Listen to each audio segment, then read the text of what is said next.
I can't wait for the 5th of July. I suspect you share my sentiment.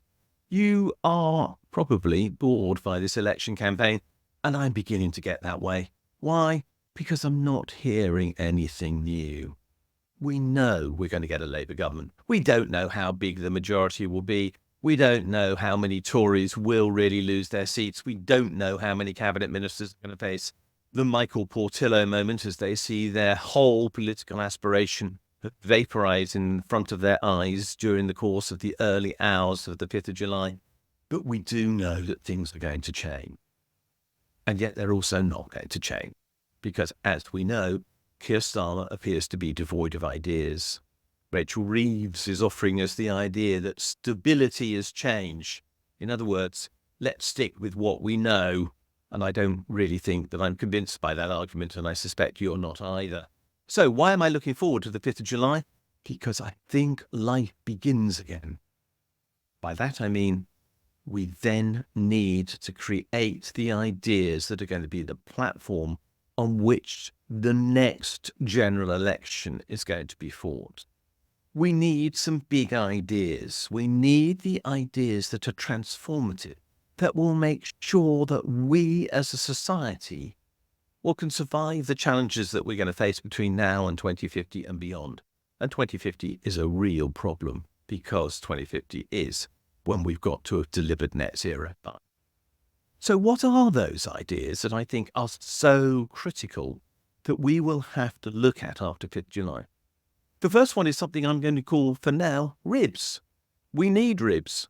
RIBs are regional investment banks, or in the case of Scotland, Wales and Northern Ireland, there's SIBs or WIBs or NIBs. Scottish Investment Bank, the Welsh Investment Bank and the Northern Ireland Investment Bank. In the case of England, RIBs, the regional investment bank for East Anglia, for Yorkshire, for the South West, or wherever. What are these? They are going to be the bedrock, which is going to fund the transformation of the UK economy. We can get access to the money we need to do that. Only, however, if we change the rules on saving.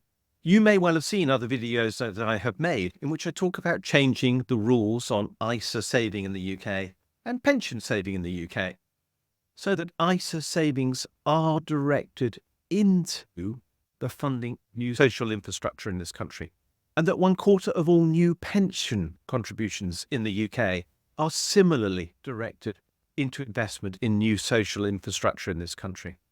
If those changes to the tax relief rules associated with these savings arrangements, which after all, no one has to use, you can save outside them if you wish, if you don't like what I'm saying, and just won't get tax relief in that case, with these suggested changes could deliver up to £100 billion of funds for investment in the UK economy each year, if only we were brave enough to do it.